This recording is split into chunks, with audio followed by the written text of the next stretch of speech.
পারি, বোকা নয়। আমি তোমাদের ছেড়ে দেই, আর তোমরাও এই বাড়ি ছেড়ে চলে যাও। চৌরাস্তার মোড়ে ক্যাব থেকে নেমেই ছোট্ট তাতান সমাপ্তির হাতের বাঁধনটা একটু আলাদা হতেই ছুট দিল সামনের দিকে। কোনো রকমে ক্যাবের বিলটা পেমেন্ট করে সমাপ্তি ছুটল তাতানের পেছন পেছন। দাঁড়াও বলছি, দাঁড়াও, গাড়ি ঘোড়া আসছে, তুমি একদম ছুটবে না। তাতান! কথাটা বলতে বলতে সমাপ্তি ছুটে গিয়ে তাতানের হাতটা চেপে ধরল। তারপর তাতানের প্রতি রেগে, তুমি খুব বদমাশ হয়ে গেছো তাতান। এভাবে কেউ রাস্তার মধ্যে দিয়ে ছোটে? দেখছো না কত যানবাহন চলছে, অ্যাক্সিডেন্ট হয়ে যাবে তো। মায়ের এই বকাবকি কোনো প্রভাবই ফেলল না অবুঝ তাতানের মুখে।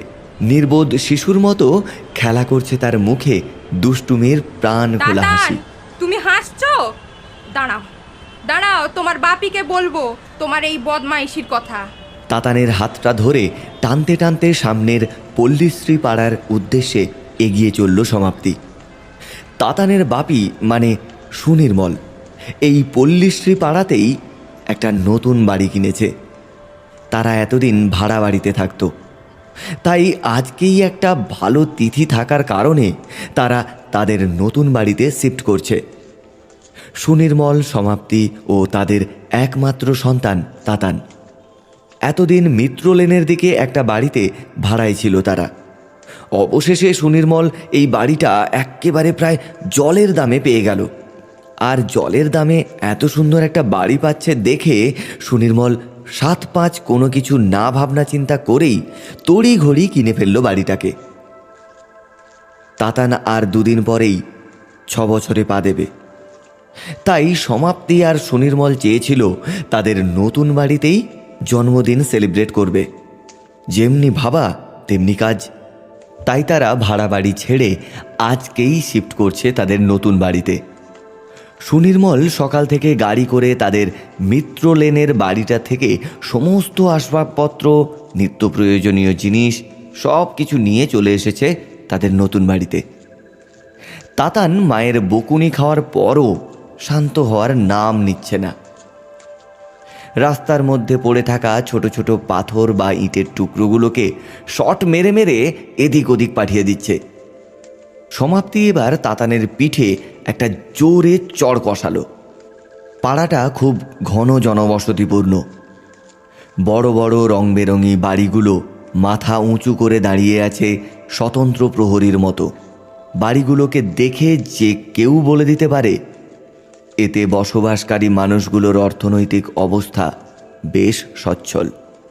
পল্লীশ্রী পাড়া দিয়ে আস্তে আস্তে সমাপ্তি খেয়াল করল যে রাস্তার দুধারে বাড়িগুলো থেকে কিছু মানুষ এক অদ্ভুত দৃষ্টিতে তাকিয়ে আছে তাদের দিকে।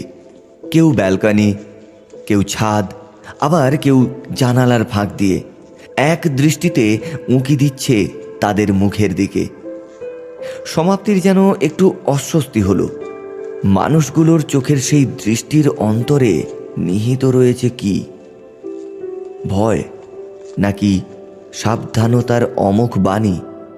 তাদের সেই চঞ্চল চোখের দৃষ্টি যেন কিছু বলতে চায়। আসন্ন কোনো ভয়ের কিছুর ইঙ্গিত কি দিতে চাইছে বারংবার? সমাপ্তি তাদের সেই চোখের ভাষা বুঝতে পারলেও পড়তে পারল না। তাদের চোখের সেই প্রবল সতর্ক বার্তা অধরাই থেকে গেল সমাপ্তির কাছে। সমাপ্তি আর তাতান এসে দাঁড়ালো তাদের নতুন বাড়িটার সামনে। সুন্দর গোলাপি রঙের দোতলা বাড়ি। বাড়িটার বয়স মোটামুটি 3 কি 4, তা বোঝা যায় তার রঙের ঔজ্জ্বল্য আর সৌন্দর্য দেখে। বাড়িটার সামনে রয়েছে গাড়ি রাখার একটা গ্যারেজ আর একটা বিশাল স্টোর রুম। সমাপ্তি তাতানকে নিয়ে ঢুকলো বাড়িটার ভেতর। দরজা খোলাই ছিল, আর ঢোকার সাথে সাথে একটা যেন হিমশীতল বাতাস সমাপ্তির মুখে ঝাপটা মারল। ঠান্ডায় গাটা শিউরে উঠল সমাপ্তির। এই ঘরের ভেতরে ঢোকার সাথে সাথে সমাপ্তি টের পেল তার শরীরটা যেন একটু ভারী হয়ে গেছে। কেমন যেন ম্যাজম্যাজ করছে গাটা। বাড়ির ভেতরে ঢুকে দরজাটা বন্ধ করে দিল সমাপ্তি। সুনির্মল, এই সুনির্মল, আরে তুমি কোথায়? এই তো এই রুমে। সমাপ্তি, ভালোই হয়েছে তুমি এসে গেছো। একবার এখানে এসো তো। সমাপ্তির গলা পেয়ে সুনির্মলের কণ্ঠটা ভেসে এলো সামনের একটা রুম থেকে। সুনির্মলের ডাকে সমাপ্তি তাতানকে নিয়ে ঢুকলো সেই রুমে। সুনির্মল তখন ড্রেসিং টেবিলটা খুব সাবধানে বিছানার পাশে রাখছিল যত্ন করে। এই সমাপ্তি, দেখো তো ড্রেসিং টেবিলটা ঠিকঠাক জায়গায় রেখেছি তো? না মানে দিনে 24 ঘন্টার মধ্যে কয়েক ঘন্টা তুমি আয়নার সামনেই মুখের যত্ন নিয়েই সময় কাটিয়ে দাও তো, তাই তোমাকে জিজ্ঞাসা করা আর কি। তুমি তো আমার সাজগোজ মেকআপ করাটাই দেখো, বাড়ির বাকি কাজগুলো তো ভূত এসে করে দিয়ে যায়, তাই না? আচ্ছা, তুমি অফিস যাবে তো? সমাপ্তির এই প্রশ্নের জবাবে সুনির্মলকে মাথা নাড়তে দেখে সমাপ্তি বলল, যাই, তাহলে রান্নাটা চাপিয়ে দেই। এই বলে সমাপ্তি তার লম্বা চুলের রাশির মধ্যে হাত ঢুকিয়ে একটা সাধারণ খোঁপা তৈরি করে পিঠের কাছ থেকে কাপড়ের আঁচলটা টেনে গুঁজে নিল তার নিজের কোমরে। রান্না করবার জন্য প্রস্তুতি নিয়ে রুম ছেড়ে বেরিয়ে সমাপ্তি কিচেনে গেল। তাতান বাপির কাছে এসে নানান গল্প জুড়ে দিল। 10টার মধ্যে ভাত ও মাছের ঝোল রান্না করে সমাপ্তি সুনির্মলকে খেতে ডাক দিল। খাবার খেয়ে লাঞ্চের জন্য টিফিনটা নিয়ে সুনির্মল অফিসের উদ্দেশ্যে রওনা দিল। অফিসে যাওয়ার আগে সুনির্মল সমাপ্তিকে বারবার করে বলল, সমাপ্তি, একটু সাবধানে থাকবে, আর তাতানকে একটু চোখে চোখে রাখবে। বুঝতেই তো পারছো, একদম অচেনা একটা পরিবেশ। দেখবে আস্তে আস্তে সবার সাথেই পরিচয় হয়ে যাবে, আর তখন কোনো প্রবলেম হবে না। সমাপ্তি মাথা নেড়ে বিদায় জানালো সুনির্মলকে। সুনির্মল চলে যেতেই সমাপ্তি দরজাটা বন্ধ করে দিল। এতক্ষণ রান্নাবান্নার কাজের জন্যই একদম সময় পায়নি সমাপ্তি বাড়ির ভেতরটা ভালো করে ঘুরে দেখবার। তাই সমাপ্তি এবার ঘুরে ঘুরে দেখতে লাগলো বাড়িটা। বাড়িটার নিচতলায় 2টো রুম, একটা কিচেন, বাথরুম আর ওপরতলায় রয়েছে 3টে রুম ও একটি চিলে কোঠা। সমাপ্তি এসে দাঁড়ালো ছাদে। ছাদের এক প্রান্তে দাঁড়িয়ে সমাপ্তি দেখতে লাগলো নিচের জমজমাট মানুষের কলরবপূর্ণ পরিবেশটাকে। প্রতিটি বাড়ির লোকজন আজ ভীষণ ব্যস্ত তাদের নিত্যকর্মে। কারো মধ্যে স্কুল কলেজে যাওয়ার ভীষণ তাড়া, তো আবার কারোর মধ্যে অফিসের ব্যস্ততা। পাড়ার দোকানগুলো মুখরিত ক্রেতা বিক্রেতার চিৎকার, আর অপরদিকে অস্থায়ীভাবে বসা বাজারগুলোতে চলছে জোর কদমে সবজির দাম কষাকষি। কতক্ষণ এভাবে সমাপ্তি দাঁড়িয়েছিল তা সে নিজেই জানে না। হঠাৎ সমাপ্তির সম্বিত ফিরল কিছু একটার শব্দে, কিন্তু শব্দটা কিসের? সমাপ্তি চারপাশটা ভালো করে দেখে নিল একবার। কই, ওর চারপাশে তো কিছুই নেই, গোটা ছাদই তো একেবারে ফাঁকা। তবুও সমাপ্তির যেন মনে হলো তার পাশ দিয়ে কেউ যেন হেঁটে গেল। সমাপ্তি ছাদের দরজাটা ভালো করে বন্ধ করে দিয়ে সিঁড়ি দিয়ে নেমে আসতে লাগলো। হঠাৎ থমকে দাঁড়িয়ে গেল সমাপ্তি। বিদ্যুৎ বেগে ঘাটটা একবার পেছনের দিকে ঘোরালো, কিন্তু কেউ নেই তো। তাহলে কেন সমাপ্তির বারবার মনে হচ্ছে যেন তার পেছনে কেউ আসছে? মনের ভুল ভেবে ভয়টাকে উড়িয়ে দিল সমাপ্তি। চিলে কোঠার সিঁড়ি বেয়ে নিচে নেমে এসে সমাপ্তি দেখল তাতান যেন কাউকে খুঁজে চলেছে। সে একবার এই রুমে ঢুকে বিছানার তলা, আলমারির পেছন ভালো করে দেখে আবার অন্য রুমে গিয়ে তন্ন তন্ন করে খুঁজছে কাউকে। আর তাতানের এই পরিস্থিতি দেখে সমাপ্তি বলল, তাতান, কি হয়েছে বেটা? কি খুঁজছো তুমি? তাতান তার বিস্ময় ভরা 2টো চোখে মায়ের দিকে তাকিয়ে বলল, মা, জানো এখানে কেউ একটা ছিল। আমি তাকে দেখতেই সে ছুটে কোথায় চলে গেল, তাই আমি ওকে খুঁজছি। সমাপ্তির শান্ত গলায় একটা বিবর্ণ হাসির বৃথা চেষ্টা করে হাসির ঝলক মুখে আনতে না পেরেই সে বলল, আহা, তুমি ভুল দেখেছো তাতান। দেখো, দরজাটা এই ভেতর থেকে বন্ধ। তাহলে কেউ কি করে বাড়ির বাইরে থেকে ঢুকবে বলো? কথাটা শুনে তাতান আবার তার ছোট্ট খেলার গাড়িটা নিয়ে খেলতে শুরু করলো। সমাপ্তি তাতানকে যাই বলুক না কেন, একটা খচখচানি তার মন থেকে কোনোভাবেই গেল না। সে নিজেও তো কিছুক্ষণ আগে তার পাশ দিয়ে কিছু একটা হেঁটে যাওয়ার শব্দ পেয়েছে ছাদে। এই সবই কি নতুন অচেনা পরিবেশ বলে তাদের মনে হচ্ছে, নাকি সত্যি কেউ রয়েছে এই বাড়িটাতে, যাকে হয়তো দেখা যাচ্ছে না, কিন্তু সে ঠিক রয়েছে। সারা শরীর দিয়ে একটা হিমেল স্রোত বয়ে গেল সমাপ্তির। দুপুরের লাঞ্চ করার পর সমাপ্তি তাতানকে নিয়ে তার রুমে শুতে গেল। তাতানকে কোলের কাছে নিয়ে সমাপ্তি শুয়ে পড়ল। মায়ের আদর খেতে খেতে তাতান আগেই ঘুমিয়ে পড়ল। তারপর সমাপ্তিও একটা সময় ঘুমিয়ে পড়ল। আচমকা সমাপ্তির ঘুমটা ভেঙে গেল কোনো এক দুঃস্বপ্ন দেখে। ধর্মর করে বিছানার ওপর উঠে বসল সে, আর বিছানাতে বসে সে দেখল ওর পাশে কিন্তু এখন আর তাতান শুয়ে নেই। তাতান? তাতান? একটা অচেনা ভয়ে তাতান! আড়ষ্ট হয়ে গেল তাতান! সমাপ্তি। তাতান! দেখেছো বাচ্চাটা যে কোথায় গেল? তাতান! ওর হাতের তালু ঘামতে শুরু করেছে। সমাপ্তি ঝড়ের বেগে বিছানা থেকে নেমে তাতানকে খুঁজতে লাগলো গোটা বাড়িটাতে। অবশেষে তাতানকে সে দেখতে পেল দোতলার ওই চিলে কোঠার সিঁড়িতে বসে থাকতে। এ কি তাতান, তুমি এই সিঁড়িতে একা একা বসে আছো কেন? তুমি আমায় না বলে কখন বিছানা থেকে উঠে এসেছো শুনি? তোমাকে না কতবার বলেছি যে যেখানেই যাবে আমাকে বলে যাবে? নেমে আসো, নেমে আসো বলছি সিঁড়ি থেকে। এই নেমে আসো। মায়ের এই একের পর এক ঝড়ের বেগে প্রশ্ন শুনে তাতান প্রায় কাঁদো কাঁদো মুখ নিয়ে বলল, আমি কি করবো মা? আমি তো তোমার পাশেই ঘুমিয়েছিলাম। হঠাৎ আমার মনে হলো কেউ আমার নাম ধরে ডাকছে।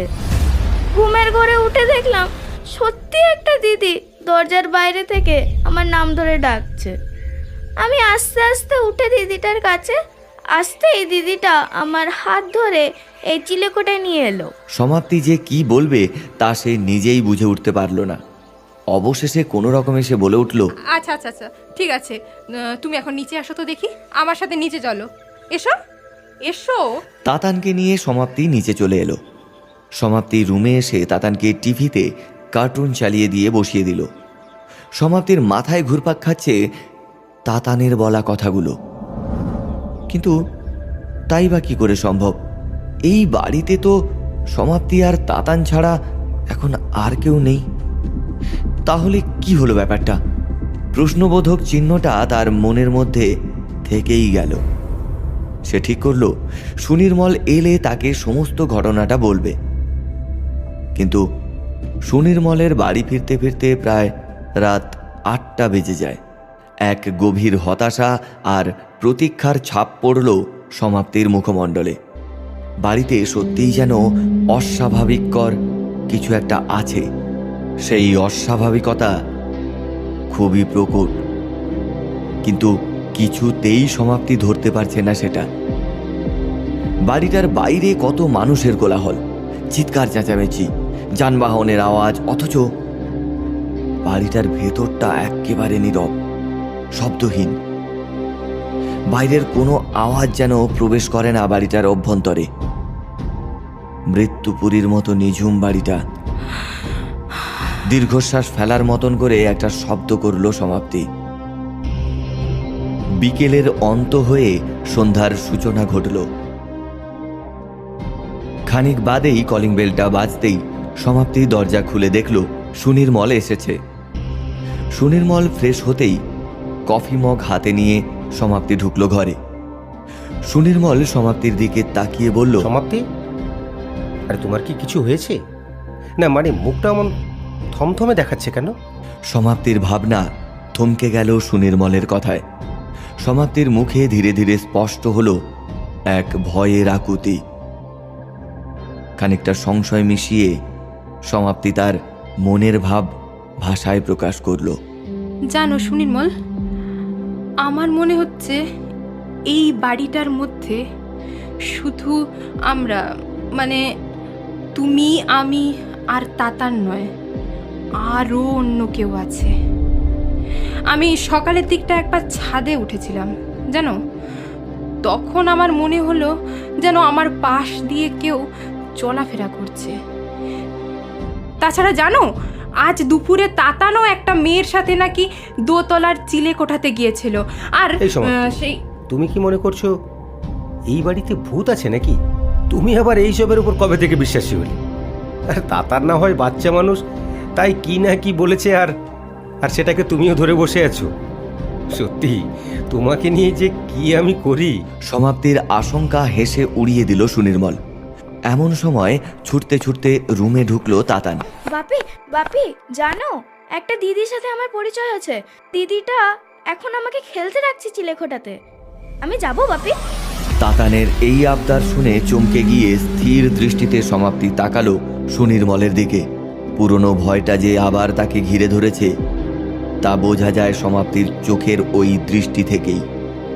কিন্তু সুনির্মলের মধ্যে তাতানের ওই অদ্ভুত আবদারের কোনো পার্শ্ব প্রতিক্রিয়া নেই। সুনির্মল একেবারে শান্ত গলায় বলে উঠল, তা তাতান, তোমার ওই দিদিটার নাম কি? এই রে বাপি, ওই দিদিটার নামটাই তো জানা হয়নি। আচ্ছা তাতান, তুমি এখন যাও, কিন্তু একটু পরেই নেমে আসবে। আর হ্যাঁ, এবার কিন্তু ওই দিদিটার নাম জিজ্ঞাসা করবে, কেমন? বাবার অদৃশ্য অনুমতিপত্র পাওয়ার পর তাতান ছুটে ঘর থেকে বেরিয়ে গেল। সমাপ্তি ভয়ানক রেগে উঠল সুনির্মলের ওপর। সে রেগে মেগে বলল, তুমি তাতানকে যাওয়ার পারমিশন দিয়ে দিলে? হ্যাঁ দিলাম, তাতে কি হলো সমাপ্তি? আরে তুমি এতে এত ওভার রিয়েক্ট করছো কেন? তাতান তো বাড়ির বাইরে কোথাও যায়নি, বাড়ির দোতলার চিলে কোঠাতেই গেছে। তাছাড়া সারা বাড়িতে তো আলো জ্বলছে, সিঁড়িতে রেলিং আছে, তাহলে আবার ভয় কিসে? ভয়টা যে কোথায় তা তুমি বুঝবে না সুনির্মল। সমাপ্তি ঘর থেকে গটগট করে বেরিয়ে গেল। সুনির্মলের মনেও কি এবার প্রশ্নবোধক চিহ্নের আবির্ভাব ঘটল? তারও কি একটা খটকা লাগলো তাতানের এই অদ্ভুত আবদারে? তাতান তাহলে দুপুরে ওই মেয়েটিরই কথা বলছিল সমাপ্তিকে, কিন্তু এখানে তো কোনো মেয়ে নেই। তাহলে ও কার কথা বলছে? ব্যাপারটা বোধগম্য না হওয়াতে সুনির্মল ফোন করল চাইল্ড স্পেশালিস্ট ডক্টর পরমব্রতকে। পরমব্রতই ছোটবেলা থেকে চিকিৎসা করছে তাতানের। ফোনটা কিছুক্ষণ রিং হওয়ার পর রিসিভ করল ডক্টর পরমব্রত। হ্যালো হ্যালো ভাই, হ্যালো পরমব্রত, আমি সুনির্মলদা বলছি, তাতানের বাবা। হ্যাঁ সুনির্মলদা, বলুন কি হয়েছে? আরে তাতানের শরীর ঠিক আছে তো? হ্যাঁ হ্যাঁ হ্যাঁ হ্যাঁ হ্যাঁ। সুনির্মল সমস্ত ঘটনাটা বলতে শুরু করল পরমব্রতকে। সমস্ত কথা বিবরণ শুনে পরমব্রত বলল, আরে সুনির্মলদা, এতে চিন্তার কোনো কারণ নেই। আমার মনে হয় তাতান ওর আগের বন্ধুদের ছেড়ে একটা নতুন জায়গাতে এসেছে তো, তাই ও আর নিজের সমবয়সী কোনো বন্ধু না পেয়ে হয়তো নিজের মতো একটা কাল্পনিক চরিত্রের সৃষ্টি করেছে। আসলে বাচ্চারা তো খুব সরল প্রকৃতির হয়, তাই এরকম একাকিত্বের হাত থেকে মুক্তি পাওয়ার জন্যই কাল্পনিক সৃষ্টির সঞ্চার ঘটায়। পরমব্রতর কথায় যেন সুনির্মলের বুক থেকে একটা পাথর নেমে গেল। এদিকে বেশ কিছুটা সময় কেটে যাওয়ার পরেও তাতান চিলেকোঠা থেকে নামছে না দেখে সমাপ্তি নিজেই সিঁড়ি বেয়ে উঠতে লাগলো চিলেকোঠায়। সমাপ্তি নিঃশব্দে চিলেকোঠায় এসে একটু আড়াল থেকে দেখতে লাগলো তাতানের কীর্তি। তাতানের ঠোঁটে এখন লেগে আছে একটা অপার্থিব মিষ্টি হাসি। তার ওই সরল হাসিতে ভয় আতঙ্কের বিন্দু মাত্র লেশ নেই। আছে প্রাণ খুলে কারো সাথে কথা বলার আনন্দ, মজা। কিছুক্ষণ চুপ থেকেই তাতান বিড়বিড় করে কিছু বলে আবার হাসিতে লুটিয়ে পড়ল। সামনের দিকে তাকিয়ে তাতানের কথা বলার ভঙ্গিমা দেখলে যেন মনে হয় সত্যিই ওর সামনে কেউ আছে, আর তার সাথেই ও গল্পে ব্যস্ত। সমাপ্তির মনটা যেন ভয়ে কেঁপে উঠল। আর সে এভাবে আড়ালে না থেকে তাতানের সামনে এসে বলল, তাতান, অনেকক্ষণ হয়ে গেছে তুমি চিলেকোঠায় এসেছো, এবার আমার সাথে নিচে চলো। চলো। মা, আর একটু এখানে থাকি না। একদম না। তাতান, তুমি ভালো ছেলের মতো চুপচাপ আমার সাথে নিচে নামবে, নাকি আমি তোমায় টানতে টানতে নিয়ে যাব? বলো, তোমার কি হয়েছে বলো তো? আগে তো তুমি এরকম কোনোদিনও করনি। আমি আর বাপি নিচে বসে আছি, আর তুমি একা এই চিলেকোঠায় উঠে বসে আছো।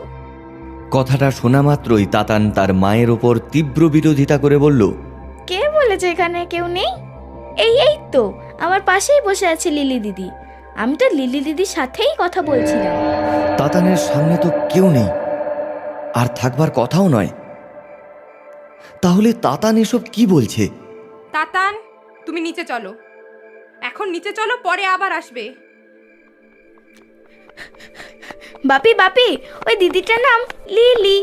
সুনির্মল এবার ডক্টর পরমব্রতর কথাগুলো বলতে লাগলো সমাপ্তিকে। ডক্টর পরমব্রতর কথা শুনে সমাপ্তির ভয়ে ফ্যাকাশে হয়ে যাওয়া মুখখানাতে হাসির ঝলক দেখা দিল। মন থেকে ধীরে ধীরে প্রাথমিক ভয়টা কেটে যেতে লাগলো সমাপ্তির। ডক্টর পরমব্রতর বলা কথাগুলো বেশ গ্রহণযোগ্য বলেই মনে হলো সমাপ্তির। পরের দিন সুনির্মল অফিসে চলে যাওয়ার পর সমাপ্তি তাদের ভাড়া বাড়ি থেকে আনা বেশ কিছু অপ্রয়োজনীয় জিনিসপত্র রেখে এলো স্টোর রুমে। স্টোর রুমের দরজাটা খুলতেই এক দল ধুলো নাকে এসে ঢুকলো সমাপ্তির। হাত দিয়ে নাক মুখ ঢেকে সে কাশতে শুরু করলো।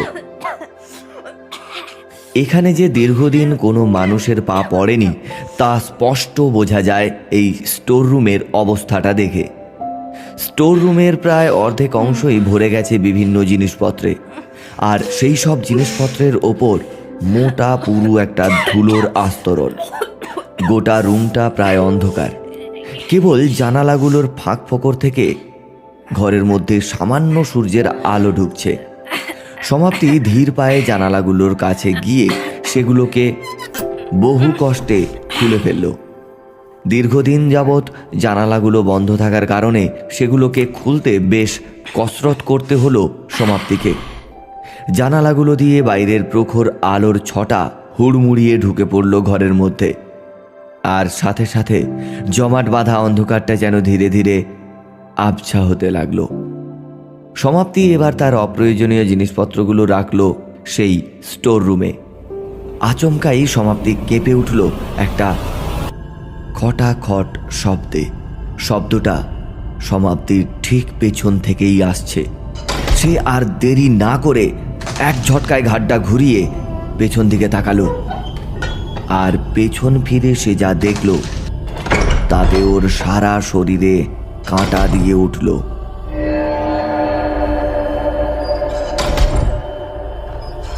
সে পেছন ফিরতেই দেখল জানালার পাল্লাগুলো একের পর এক নিজে থেকেই বন্ধ হয়ে যাচ্ছে, আর ঘরটা আবার ডুবে যাচ্ছে অন্ধকারের গভীরে। দেখতে দেখতেই সব জানালাগুলো বন্ধ, ঘরটা আবার পুরোপুরি অন্ধকার হয়ে গেল। সমাপ্তির ভয়টা আরও বেড়েছে, হৃৎপিণ্ড তার গতি বাড়িয়েছে। সমাপ্তি কিছুতেই বুঝতে পারল না যে জানালাগুলো কিভাবে নিজে থেকে বন্ধ হয়ে গেল। যেন অদৃশ্য কেউ বন্ধ করে দিল জানালাগুলোকে। হঠাৎ করে আসা দিনের প্রখর সূর্যালোকের আলো ঘরে এসে পড়তেই সে যেন বিরক্ত হয়েছে, আর তাই সে আবার নিজেই সমস্ত জানালাগুলো বন্ধ করে দিল। সমাপ্তি যখন এই কথাগুলো ভাবছিল তখনই একটা ক্যাচ ক্যাচ করে শব্দ করে নড়ে উঠল বেবি রকিং চেয়ারটা। একটা সুনির্দিষ্ট প্যাটার্নে সেটা একবার সামনের দিকে আবার একবার পেছনের দিকে দুলছে, যেন কেউ তার উপরে বসে বেজায় আনন্দে দোল খাচ্ছে, কিন্তু তাকে দেখা যাচ্ছে না।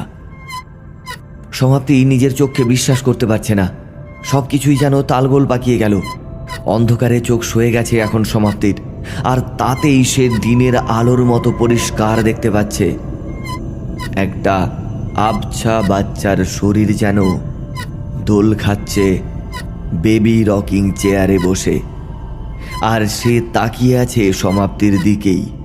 কি যে ঘটছে তা কিছুতেই বুঝতে পারছে না সে একবার নিজের চোখটা ভালো করে দোলে মুছে ফেলল, আবার তাকালো সেই বেবি রকিং চেয়ারটার দিকে।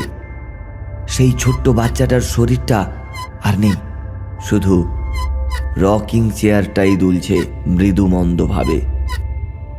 সমাপ্তির বুকের মধ্যে একটা হাত দিয়ে চেপে ধরল, ঘন ঘন শ্বাস নেবার চেষ্টা করলো সে কি ভুল দেখলো তাহলে? রকিং চেয়ারটায় কি তাহলে কেউই ছিল না? সমাপ্তির বুকটা হাঁপড়ের মতো করে ওঠানামা করতে শুরু করেছে এখন। সমাপ্তি যখন একটু ধাতস্থ হতে শুরু করেছে, ঠিক তখনই একটা বিকৃত ফ্যাসফ্যাসে গলায় যেন কোনো বাচ্চা মেয়ে পরম মজার ছলে হেসে উঠল। সমাপ্তির বুকটা আবার ধড়ফড় করে উঠল, তার সারা শরীর ঠান্ডা হয়ে এলো। মেয়েলি হাসিটা কোথা থেকে আসছে সেটা তাকে জানতেই হবে। সমাপ্তি এক পা করে এগিয়ে যেতে লাগলো ভেতরের দিকে। আরও কিছুটা যেতেই সে দেখল একটা বড় কাঠের বেঞ্চের পাশে পড়ে থাকা একটা মাঝারি সাইজের পুতুলকে। হাসির আওয়াজটা ওর ভেতর থেকেই আসছে। সমাপ্তি ভালো করে কাছে গিয়ে দেখল পুতুলটাকে। বোধহয় ব্যাটারি চালিত এই পুতুলটি, আর সে কারণেই বোধহয় এই শব্দ। সমাপ্তি রেস্টরুমের বাইরে যাওয়ার জন্য এগিয়ে যেতেই ওর চোখটা আটকে পড়ল চেয়ারের ওপরে থাকা একটা ছবির দিকে।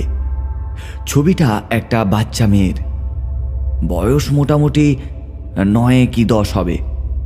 ছোট্ট মেয়েটার মাথার চুল লাল ফিতে দিয়ে বাঁধা, চুলের সামনে একটা চকচকে সোনালি বর্ণের হেয়ার ব্যান্ড উঁকি দিচ্ছে। মেয়েটির ঠোঁটে খেলা করছে এক নিষ্পাপ শিশু সুলভ হাসি, কিন্তু তার চোখে মুখে বিরাজ করছে একটা বিষণ্ণতা। মেয়েটিও যেন অপলক দৃষ্টিতে সমাপ্তির দিকে তাকিয়ে রয়েছে। একটু গভীরভাবে ছবিটা দেখে সমাপ্তি যা বুঝতে পারল, একমাত্র এই মেয়েটির ছবির মধ্যে এক ফোঁটাও ধুলোর আস্তরণ পড়েনি। তাই সে এত ভালো করে মেয়েটির ছবিটা দেখতে পারল। এমনকি তার মুখের নিষ্পাপ হাসি আর তার চোখে মুখে সেই অদ্ভুত বিষণ্ণতা, সেটাও সে লক্ষ্য করল। ছবিটাতে যেন কেউ প্রতিদিন তার নরম হাতের স্পর্শ দিয়ে ধুলোর গ্রাস থেকে তাকে বাঁচিয়ে যাচ্ছে। সেই ছবির মধ্যে প্রাণ প্রতিষ্ঠা করছে। এক ফোঁটাও ধুলো বসতে দেয়নি সেই ছবিটার ওপর। কিন্তু সমাপ্তিই একমাত্র বহুদিন পরে এই স্টোর রুমে প্রবেশ করল। তার প্রমাণ বহন করছে ঘরের অন্যান্য সামগ্রীর ওপর ধুলোর আচ্ছাদন। আবার চাপা স্বরে হেসে উঠল সেই পুতুলটা। পুরনো ভয়টা আবার ধীরে ধীরে গ্রাস করল সমাপ্তিকে। সমাপ্তি ছুটে স্টোর রুমের বাইরে বেরিয়ে দরজার ছিটকিনিটা তুলে দিল। সে হাঁপাতে হাঁপাতে ছুটে এসে ঢুকলো তার রুমের ভেতর। সমাপ্তি উন্মাদের মতন এদিক ওদিক খুঁজতে লাগলো তাতানকে। কোথাও দেখতে পেল না। খানিক বাদেই তাতানের হাসির শব্দটা ভেসে এলো দোতলার চিলে কোঠা থেকে। সমাপ্তি মাথায় হাত দিয়ে বসে পড়ল। সে যেন হিতাহিত জ্ঞান শূন্য হয়ে পড়েছে। কিছুক্ষণ পর সেই দোতলার চিলে কোঠা থেকে তাতানকে এনে তারা দুজনে শুতে গেল। ঘুমোতে যাওয়ার সময় তাতানকে বারবার করে বলে দিল যে সে যদি আজকেও কোথাও যায় তাহলে যেন তাকে বলে যায়। মা এবং ছোট্ট তাতানের চোখে ঘুম নেমে এলো। হঠাৎ সমাপ্তির ঘুমটা কোনো একটা শব্দে ভেঙে গেল। ঘুম চোখে সমাপ্তি দেখল তাতান আজকে তার পাশেই অঘরে ঘুমোচ্ছে। তাহলে শব্দটা কিসের হলো? সমাপ্তি জানালার দিকে তাকিয়ে বুঝতে পারল বিকেল গড়াচ্ছে সন্ধ্যার দিকে। চারপাশটা কালো করে নামছে অন্ধকার। সমাপ্তি বিছানা থেকে আস্তে আস্তে নেমে দরজার বাইরে বেরোলো। কিচেনে গেল এটা দেখতে যদি বেড়াল ঢুকে থাকে, কিন্তু কই, কিচেনে তো কিছু নেই। তাহলে কিসের শব্দ ছিল ওটা? হঠাৎই সমাপ্তির কানে আবার ভেসে এলো সেই শব্দটা। সমাপ্তি কান পেতে সেটা শুনে বুঝতে পারল যে এই শব্দ শুনেই তার ঘুম ভেঙেছে। ভালো করে শুনে সমাপ্তি উপলব্ধি করল এটা আদৌ কোনো শব্দ নয়, সেটা আসলে গান, ঘুম পাড়ানির গান। একটা বাচ্চা মেয়েলি কণ্ঠে গানটা ভেসে আসছে। হ্যাঁ, চিলেকোঠা থেকে।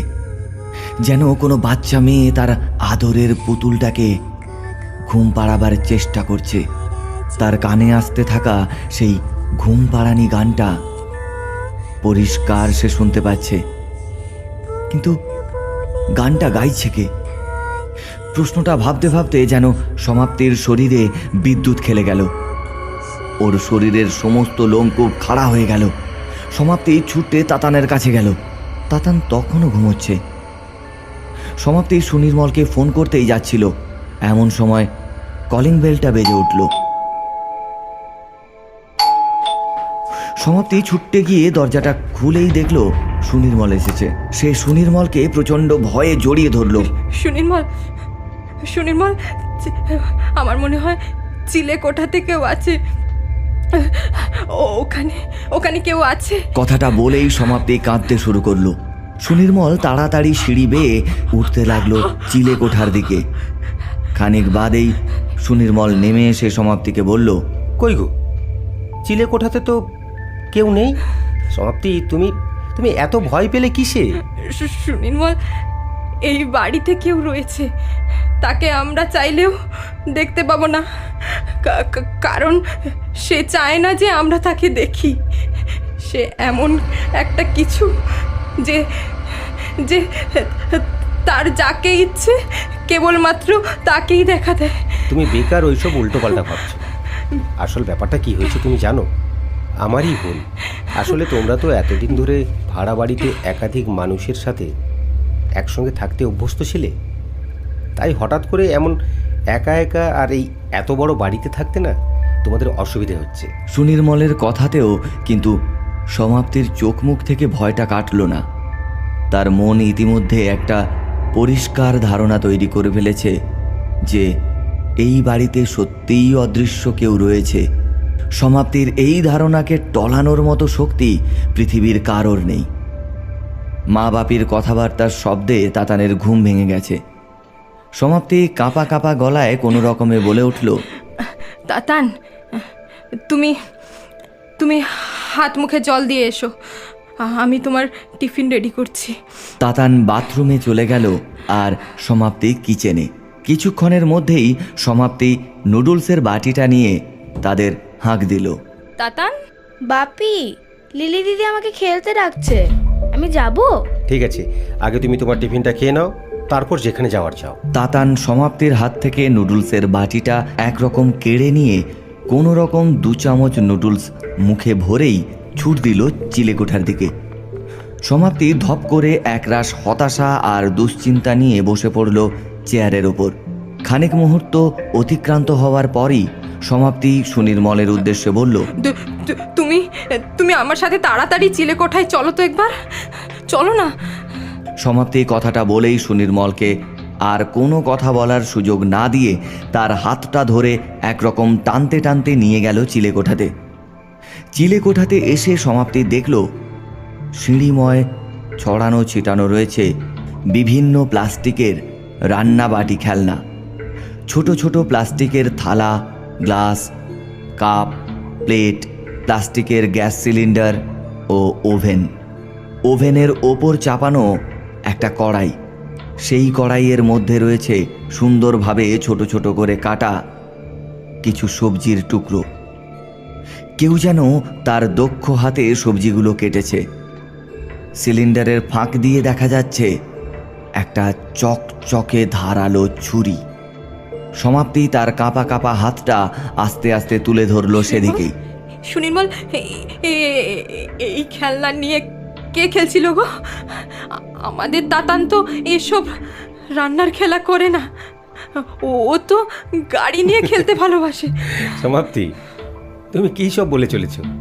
আরে ও তো বাচ্চা, ওর কি খেলনার আবার ধরন আছে নাকি?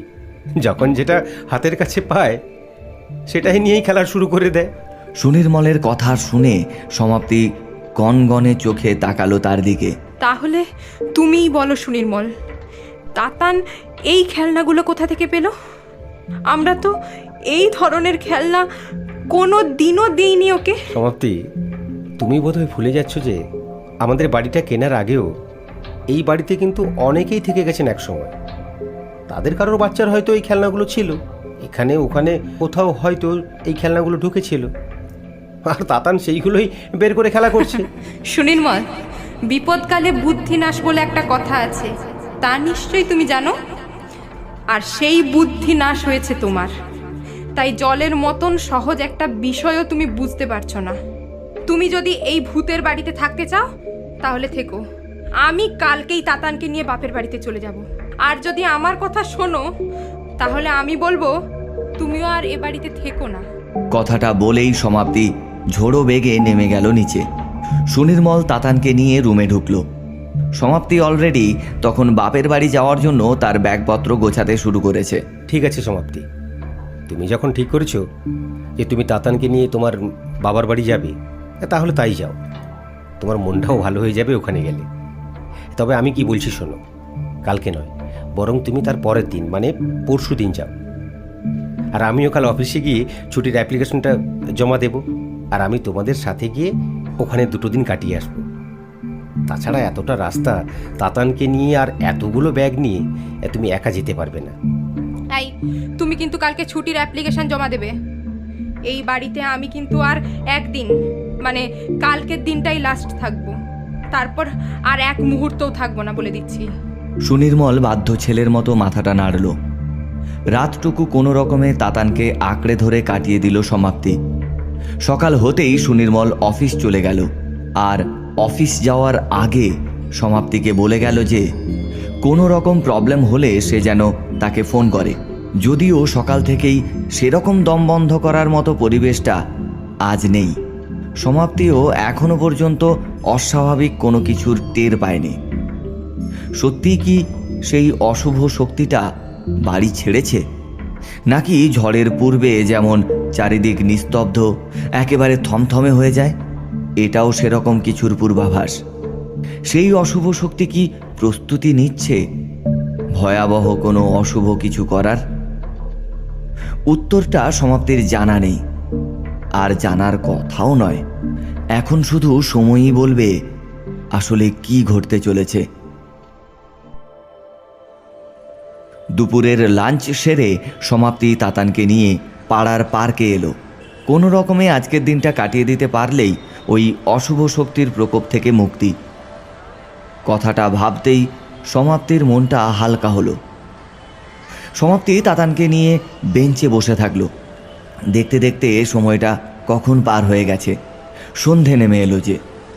তাই এক প্রকার বাধ্য হয়েই তাতানকে নিয়ে বাড়ি ফিরে এলো সমাপ্তি। বাড়ি ফিরতেই তাতান ছুটল চিলে কোঠার দিকে। তাতানের এই ব্যবহার দেখে সমাপ্তি চিৎকার করে বলল, তাতান, তুমি কিন্তু চিলে কোঠাতে যাবে না।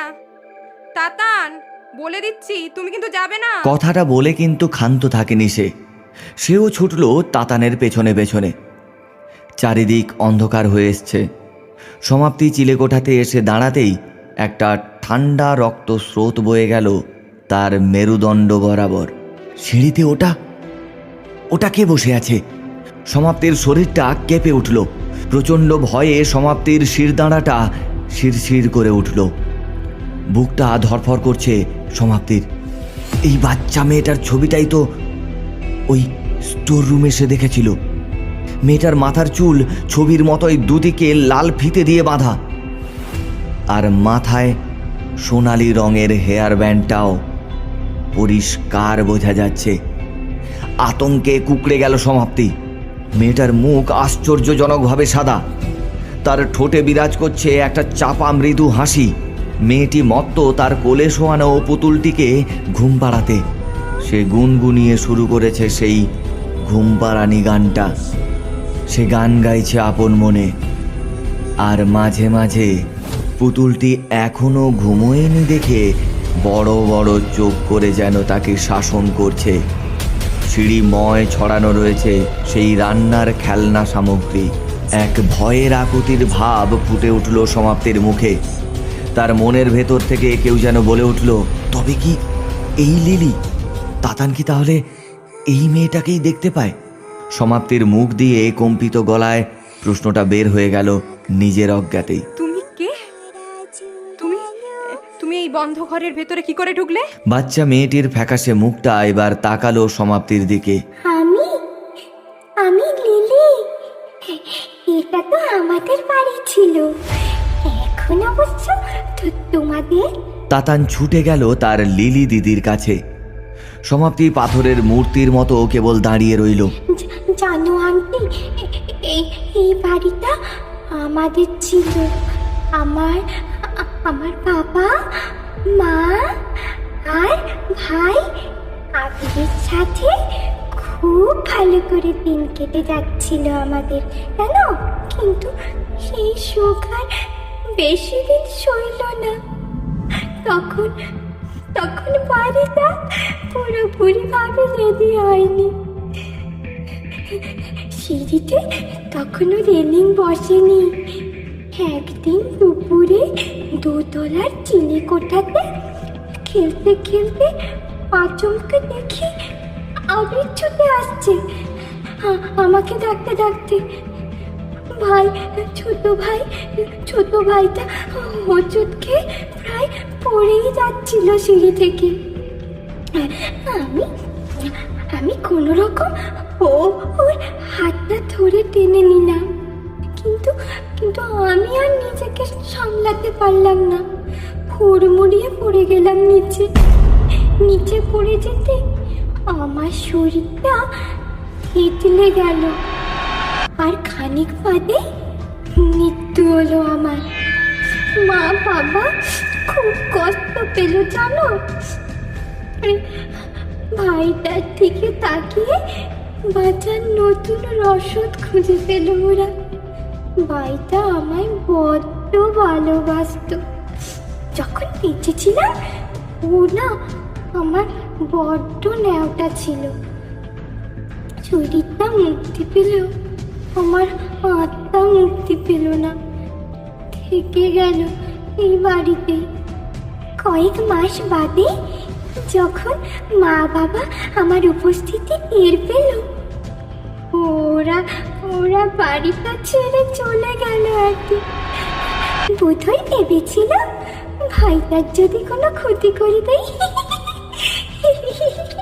লিলি মৃদু হেসে উঠল। এবার তার হাসিতে এক দীর্ঘদিন ধরে নিজের মধ্যে লুকিয়ে রাখা কষ্ট আর করুণার কান্না যেন হাসি হয়ে ঝরে পড়ল তার মুখে। জানো আন্টি, বাবা মা চলে যাওয়ার পরও আরো দুটো ফ্যামিলি এলো আমাদের এই বাড়িতে, কিন্তু কিন্তু তারাও আমাকে ভয় পেয়ে চলে গেল কিছুদিনের মধ্যে। তারপর তাতান এলো, আর তোমরা এলে। আমার শূন্য জীবনটা আবার পরিপূর্ণ হয়ে উঠল। কি মজা। সমাপ্তি ও নীরবে একটা দীর্ঘশ্বাস ফেলল।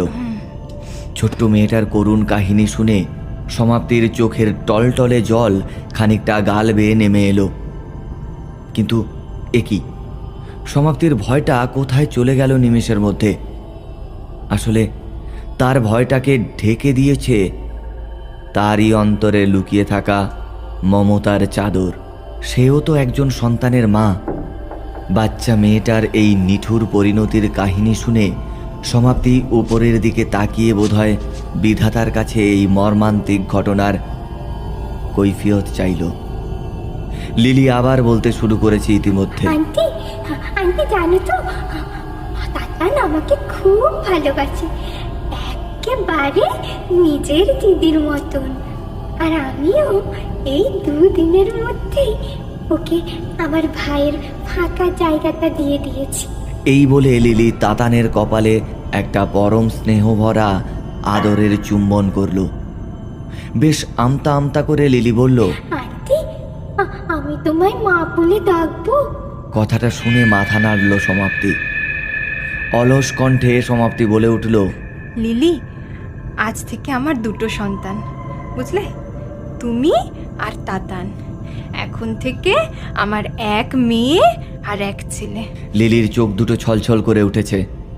লিলি তার দুহাত বাড়িয়ে দিল সমাপ্তিকে আলিঙ্গনের জন্য। সমাপ্তি ছুটে এসে জড়িয়ে ধরল লিলিকে। ওরা দুজনেই কাঁদতে শুরু করেছে এখন। কিন্তু কিন্তু এ কি?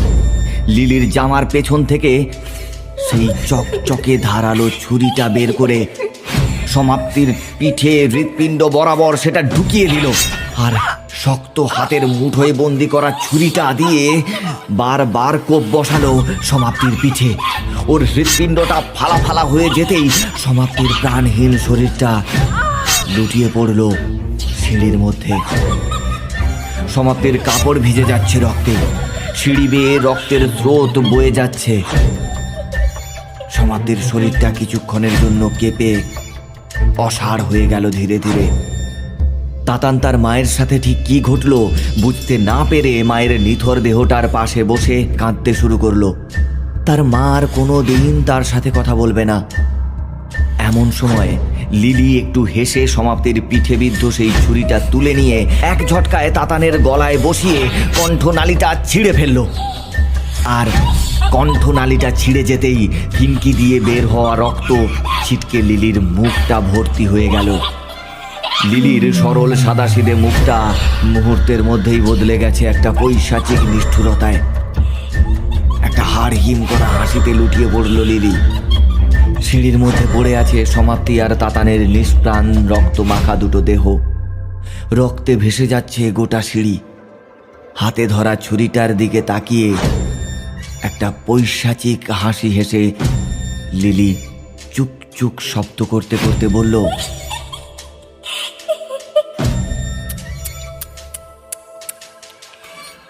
বাচ্চা হতে পারি, বোকা নয়। আমি তোমাদের ছেড়ে দেই আর তোমরাও এই বাড়ি ছেড়ে চলে যাও। অথচ আমার আবার মোটেই মানুষের সাথে বেশি দিন একসাথে থাকতে ভালো লাগে না। কিন্তু যখন শুনলাম যে তোমরাও কালকেই চলে যাবে বলছো এই বাড়ি ছেড়ে, আর একদম দেরি করতে ইচ্ছে করলো না। তাই তো আমি তোমাদের আমার তলেই টেনে নিলাম। আর ইচ্ছে থাকলেও আমাকে ছেড়ে চলে যেতে পারবে না, কোনোদিনও ছেড়ে যেতে পারবে না।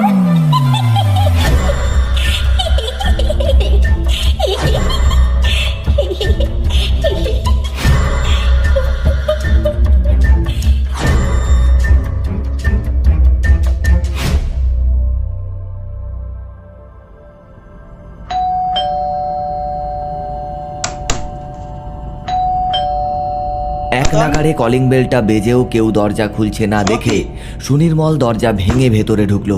সারা বাড়িতে তন্ন তন্ন করে খুঁজলো তাতান আর সমাপ্তিকে, কোথাও খুঁজে পেল না। সুনির্মল তড়িঘড়ি ছুটল চিলেকোঠায়। চিলেকোঠাতে পৌঁছে সেই ভয়ানক দৃশ্য দেখে সুনির্মল মাথায় হাত দিয়ে সিঁড়িতেই বসে পড়ল। আর এমন সময় সে শুনতে পেল কেউ যেন পরম আনন্দে গুনগুনিয়ে গাইছে এক ঘুম পাড়ানির গান।